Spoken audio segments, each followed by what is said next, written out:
Hello everyone, आज हम लोग यहाँ पे डिस्कस करेंगे कि जो वेरिएबल्स होते हैं वो दो टाइप्स के होते हैं, लोकल वेरिएबल और ग्लोबल वेरिएबल। तो ये फंक्शन के अंदर इसका एग्जांपल था, इसीलिए उस टॉपिक को स्किप कर दिया था उस टाइम पे। अब यहाँ पे हम देखेंगे कि लोकल वेरिएबल और ग्लोबल वेरिएबल फंक्शन के अंदर काम कैसे करते हैं। तो इसके लिए आ जाते हैं आईडीई पे अपने, और यहाँ पे हम लोग डिस्कस करेंगे फंक्शन के वेरिएबल जो है वो कैसे काम करते हैं। ठीक है, तो फंक्शन में दो तरह के वेरिएबल होते हैं जनरली, लोकल वेरिएबल और ग्लोबल वेरिएबल। पहले हम डिस्कस करते हैं यहाँ पे लोकल वेरिएबल।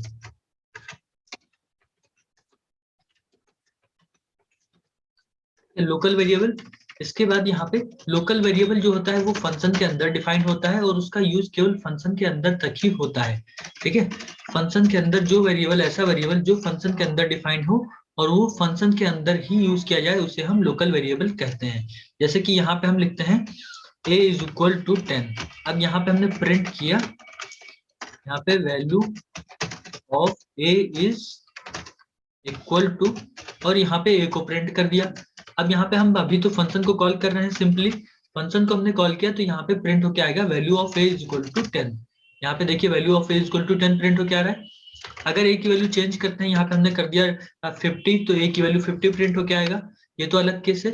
लेकिन अब यहाँ पे लोकल वेरिएबल का मतलब क्या हुआ कि अगर हम फंक्शन के अंदर, फंक्शन के बाहर अगर हम a को यूज करना चाहते हैं, यहाँ पे हमने जैसे लिखा प्रिंट a, तो a वेरिएबल यहाँ पे डिफाइंड है, तो इस वेरिएबल को हम फंक्शन के बाहर यूज करना चाहते हैं तो यूज नहीं कर पाएंगे, because it is a local variable. ठीक है, यहाँ पे बता रहा है A is not defined because A is a local variable and we have to declare outside of the function if we want to use as a global variable. Okay, तो यहाँ पे हमने यूज किया लोकल वेरिएबल, तो इसको हमें बाहर define करना पड़ेगा। इसीलिए यहाँ पे ये बता रहा है ए इज नॉट डिफाइंड, क्योंकि लोकल वेरिएबल के जो होता है उसका स्कोप केवल फंक्शन के अंदर तक ही होता है जिस फंक्शन में वो डिक्लेयर किया जाता है। ठीक है, बस आपको इतना ध्यान रखना है कि जो ऐसा वेरिएबल जो फंक्शन के अंदर डिक्लेयर होता है उसका स्कोप केवल फंक्शन के अंदर तक ही होता है, उसको हम फंक्शन के बाहर नहीं यूज कर सकते बिकॉज ऑफ लोकल वेरिएबल। ठीक है, अब नेक्स्ट आता है ग्लोबल वेरिएबल। ग्लोबल वेरिएबल अब क्या होता है?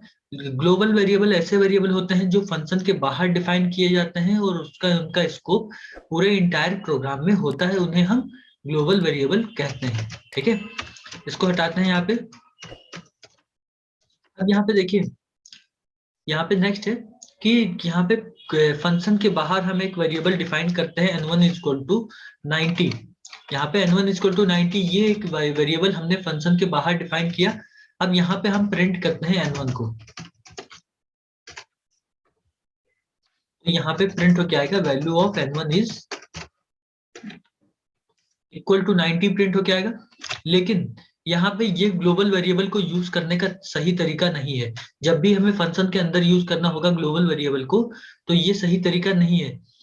क्यों सही तरीका नहीं है? क्योंकि अगर हम इसको यूज कर रहे हैं तो इस पे हम कोई ऑपरेशन नहीं परफॉर्म कर पाएंगे। जैसा कि हम आपको एग्जांपल में यहाँ पे दिखाते हैं। अगर आपको कभी जरूरत पड़ती है कि n1 की वैल्यू को चेंज करना, n1 की वैल्यू यहाँ पे आप 50 चेंज करके करना चाहते हैं, तो यहाँ पे देखिए नहीं चेंज कर पाएंगे। यहाँ पे लोकल वेरिएबल का एरर आ रहा है। ठीक है, n1 की वैल्यू आप चेंज नहीं कर सकते।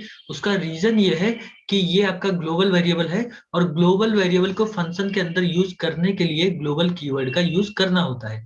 ठीक है, तो यहाँ पे सबसे पहले तो हमें यूज करना होगा ग्लोबल कीवर्ड।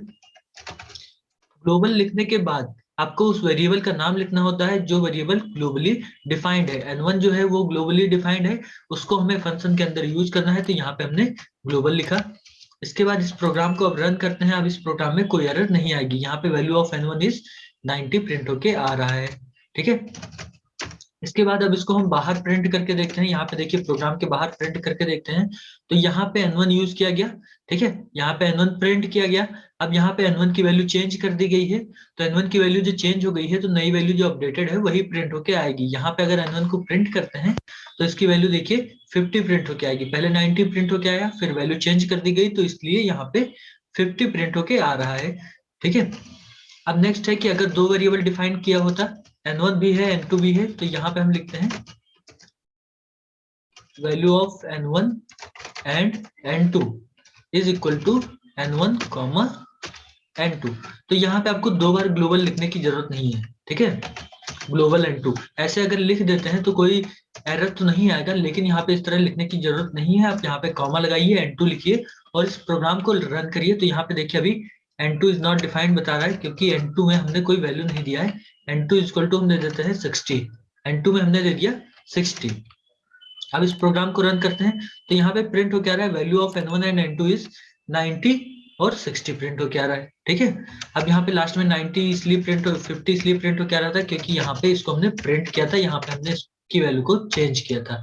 ठीक है, तो इस तरह से हम लोग फंक्शन को कॉल कर सकते हैं और फंक्शन की वैल्यू को चेंज कर सकते हैं। जो भी ग्लोबल वेरिएबल को यूज करना होता है फंक्शन के अंदर, उसके लिए हमें फंक्शन यहाँ पे ग्लोबल कीवर्ड का यूज करना कंपलसरी है। अगर ग्लोबल कीवर्ड को यूज नहीं करेंगे तो केवल वैल्यू को रीड कर पाएंगे, वैल्यू पे कोई ऑपरेशन परफॉर्म नहीं कर पाएंगे। Okay, thank you.